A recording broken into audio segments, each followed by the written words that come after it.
We are backstage at Kodak Hall, the Eastman Theater with Binky Griptite. I know it's a tough Yeah, oh one. yeah. And It's a Binky, little bit unusual. it's perfect. I like it. Binky, thanks so much for joining us today. And we've enjoyed your work for so many years, locking down the sound of the Dap Kings and just that guitar sound, harkening back to the days of Steve Cropper and Bobby Womack. And it's so amazing to hear it. Thank you. And those are, definitely two of the major inspirations. We just like to keep it real and just sort of kind of, let the instruments sound like what they naturally sound like.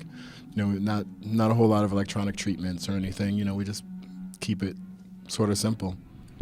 Binky, that being said, you introduced a whole new generation of folks to music that we grew up listening to from the 70s and 80s and 60s. And so talk about that experience when you see those eyes light up and they're feeling the groove for the first time that we knew growing up as kids. What's that like? Well, it's funny that, because sometimes people try to call it a revival or whatever, but the thing is it's never gone away. It's always been there. It's like, if Otis Redding sold a million records in '67, it's like most of those records are still out there.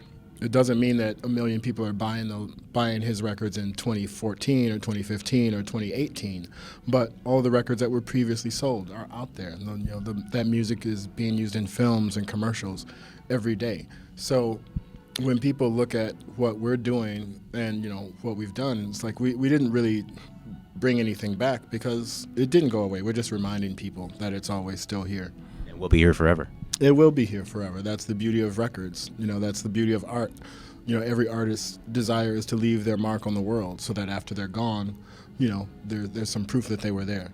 And that's what all these, previous artists have done with their records, and we're just hoping to do the same thing. Binky, thank you so much for taking music further.